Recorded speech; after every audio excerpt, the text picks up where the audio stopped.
4 अप्रैल 2021 छत्तीसगढ़ के बीजापुर में एक पत्रकार अपनी रिपोर्ट फाइल कर रहा था। उसके फ़ोन की घंटी बजी। फ़ोन सीआरपीएफ के डीआईजी का था। परेशान आवाज़ में डीआईजी ने पत्रकार से कहा कि सीआरपीएफ का एक जवान लापता है। डीआईजी ने पत्रकार से पूछा कि क्या वो यह पता लगाने में मदद कर सकता है कि जवान जीवित है या मृत। पत्रकार ने न केवल जानकारी जुटाई बल्कि लापता सीआरपीएफ के जवान को वापस भी लेकर आया। इस पूरे काम में गणेश मिश्रा नाम के पत्रकार के साथ थे मुकेश चंद्राकर, चेतन कापेवार, के शंकर, रंजन दास और युकेश चंद्राकर। मुकेश और युकेश चंद्राकर भाई थे, दोनों पत्रकार। मुकेश एक फ्रीलांस पत्रकार था। बस्तर जंक्शन नाम का यूट्यूब चैनल चलाता था, ग्राउंड रियलिटीज दिखाता था। वो सब करता था जो एक पत्रकार को करना चाहिए था, लेकिन 28 साल के मुकेश चंद्राकर के साथ हैं की जगह था शब्द का प्रयोग करना पड़ रहा है, क्योंकि मुकेश की बेरहमी से हत्या कर दी गई और कारण शायद उनकी पत्रकारिता ही थी। क्यों मारा गया मुकेश? गोदी मीडिया संस्थानों की इस मौत में क्या भूमिका है? क्या पत्रकारिता करना कोई अपराध है? न्यूज़ दैट मैटर्स के आज के इस एपिसोड में जवाब इन्हीं सवालों के।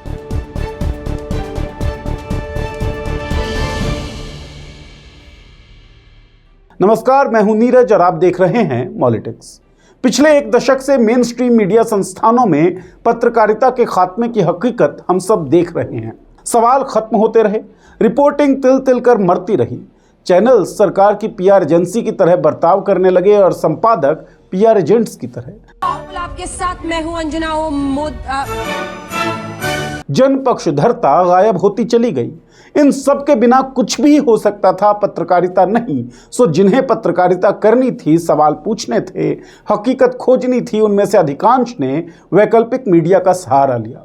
रवीश कुमार, अजीत अंजुम, पुण्य प्रसून वाजपेयी जैसे बड़े नामों की जगह भी चैनल्स में नहीं बची और उन्होंने भी वैकल्पिक मीडिया का सहारा लिया। कई नए लोगों ने भी यूट्यूब को पत्रकारिता का माध्यम बनाया।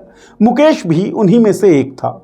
बस्तर जंक्शन नाम का चैनल चलाता था। इस वीडियो को रिकॉर्ड करते हुए तक इस चैनल पर 1,61,000 सब्सक्राइबर्स थे। आप इस चैनल के वीडियोस के टाइटल्स देखिए। सिस्टम को आईना दिखा रहा है ग्रामीणों का ये पुल। पटवारी को रिश्वत देने इस शख्स ने कलेक्टर से मांगे 8500 रुपए उधारी। यहाँ नमक के लिए भी क्यों है जिंदगी जोखिम में। बिहार ही नहीं, छत्तीसगढ़ में भी बह रहे हैं पुल। और ऐसी ही अनेक स्टोरीज आपको मिलेंगी। ये सब कहानियां वो हैं जो कही जानी चाहिए, लेकिन टीवी चैनलों ने यह काम छोड़ दिया है। उनके लिए आसान है 4-5 लोगों को स्टूडियो में बुलाकर मुर्गा लड़ाई करवाना। ऐसे में पत्रकार स्वतंत्र काम करने को लाचार हैं। लाचार क्यों, वो वीडियो में हम आगे बताएंगे। पहले ये जानिए कि मुकेश के साथ क्या हुआ और किस खबर के कारण मुकेश की जान गई है। पत्रकार मुकेश चंद्राकर 1 जनवरी की शाम से लापता था। एक पत्रकार साथी को उसने बताया था कि उसके पास किसी स्थानीय ठेकेदार के भाई का फोन आया था जो उससे मिलना चाहता था। रात 12:30 बजे उसका फोन स्विच ऑफ था। अगले दिन तक घर नहीं पहुंचा तो भाई युकेश चंद्राकर ने 2 जनवरी को शिकायत दर्ज की। बस्तर के आईजी ने एक स्पेशल टीम सेटअप की। मुकेश चंद्राकर के मोबाइल की आखिरी लोकेशन छत्तनपारा बस्ती के एक स्थानीय ठेकेदार सुरेश चंद्राकर के घर की थी। पुलिस वहां पहुंची। वहां पुलिस को एक सेप्टिक टैंक मिला जिसे हाल ही में कंक्रीट से सील कर दिया गया था। पुलिस ने कंक्रीट सील को तोड़कर सेप्टिक टैंक खोला। टैंक से पुलिस ने मुकेश चंद्राकर का शव बरामद किया, जिसके सिर और पीठ पर चोट के कई निशान थे। पुलिस ने ठेकेदार सुरेश चंद्राकर समेत कई लोगों से पूछताछ की, क्योंकि शव सुरेश चंद्राकर के प्रेमाइसिस में मौजूद सेप्टिक टैंक से बरामद हुई थी। द हिंदू की एक रिपोर्ट के अनुसार पुलिस को संदेह है कि यह हत्या हाल ही में जिले में सड़क निर्माण कार्य में अनियमितताओं की एक रिपोर्ट से जुड़ी है, जिसकी रिपोर्टिंग मुकेश चंद्राकर ने की थी। इस काम में ठेकेदार सुरेश चंद्राकर के शामिल होने की बात कही जा रही है।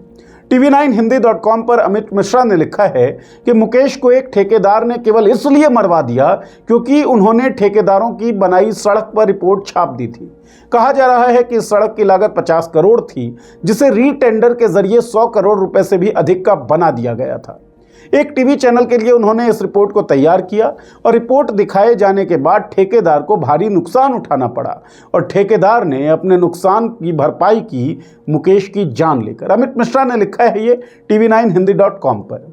हत्या से आक्रोशित पत्रकारों ने सुबह शहर में राष्ट्रीय राजमार्ग 36 पर अस्पताल चौक पर प्रतीकात्मक सड़क जाम किया और मांग की कि बीजापुर सहित बस्तर संभाग में ठेकेदार की संपत्ति कुर्क की जाए और उसके खिलाफ मामला दर्ज किया जाए। पत्रकारों और स्थानीय लोगों ने 7 सूत्रीय मांग रखी है। इसमें पहली मांग यह है कि बीजापुर सहित बस्तर संभाग में सुरेश चंद्राकर की संपत्तियां जब्त हों। इसी के साथ आरोपियों के खिलाफ संबंधित धाराओं में मुकदमा दर्ज कर उन्हें फांसी दी जाए। आक्रोशित लोगों ने ठेकेदार सुरेश चंद्राकर की सुरक्षा हटाने की मांग करते हुए उन्हें मिली सभी टेंडर रद्द करने और उनके बैंक खाते व पासपोर्ट को सीज करने को कहा है। 5वीं मांग अवैध रूप से बने फार्म हाउस को गिराने और गंगालूर रोड स्थित प्लांट सील करने की मांग की गई है। इसी क्रम में एसपी बीजापुर को सस्पेंड करने, पत्रकार मुकेश को शहीद का दर्जा देने की भी मांग की गई है। वहीं मांगे नहीं माने जाने की स्थिति में अनिश्चितकालीन चक्का जाम की चेतावनी भी दी है लोगों ने। सोशल मीडिया पर भी मुकेश को इंसाफ और दोषियों को शीघ्र अतिशीघ्र सजा की मांग हो रही है। छत्तीसगढ़ के मुख्यमंत्री विष्णुदेव साय ने भी कड़ी कार्रवाई की बात की है, लेकिन बीबीसी की पत्रकार सर्वप्रिया सांगवान का ये ट्वीट पढ़िए। रामचंद्र छत्रपति, जिनकी हत्या के दोषी राम रहीम जेल में सजा काट रहे हैं, उनकी हत्या के 17 साल बाद उन्हें इंसाफ मिल पाया था। मध्य प्रदेश में 35 साल के पत्रकार संदीप शर्मा की हत्या रेत माफिया के लोगों ने की थी। उन पर डंपर ट्रक चढ़ा दिया गया। उत्तर प्रदेश में शुभम मणि त्रिपाठी की हत्या भी रेत माफिया ने की। उन्होंने तो पहले ही फेसबुक पोस्ट लिखकर अपनी जान को खतरा बताया था, लेकिन उनकी हत्या रोकी नहीं जा सकी। पर ये लोग बड़े चैनल में काम नहीं करते, सरकारों के लिए काम नहीं करते, इसीलिए इनको क्यों सरकारें सिक्योरिटी देंगी? इनके तो मुकदमे ही अदालतों में सालों साल लटके रहेंगे। पत्रकार कमजोर तब पड़ता है जब पत्रकारिता कमजोर हो जाए। और पत्रकारिता की क्या स्थिति है इस देश में? प्रेस फ्रीडम इंडेक्स में 180 देशों की सूची में भारत 159वें नंबर पर है। बड़े बड़े टीवी चैनल्स पत्रकारिता से लगभग तौबा कर चुके हैं। ऐसे में संसाधनों और संरक्षण के बिना पत्रकार जान जोखिम में डालकर रिपोर्ट करते हैं। इस तरह रिपोर्ट करने के लिए पत्रकार लाचार हैं, क्योंकि अगर वो बड़े बड़े मीडिया संस्थान के बड़े बड़े टीवी चैनल्स में जाएंगे तो कुछ भी कर पाएंगे, लेकिन पत्रकारिता नहीं। अगर ये स्थितियां नहीं सुधरी तो अफसोसजनक है, लेकिन फैक्ट है कि शायद ऐसी खबरें आती रहेंगी। इस खबर पर आपकी क्या राय है? पत्रकार मुकेश चंद्राकर की मौत या हत्या पर आप क्या सोचते हैं? इस वीडियो के कमेंट बॉक्स में लिखकर बताएं।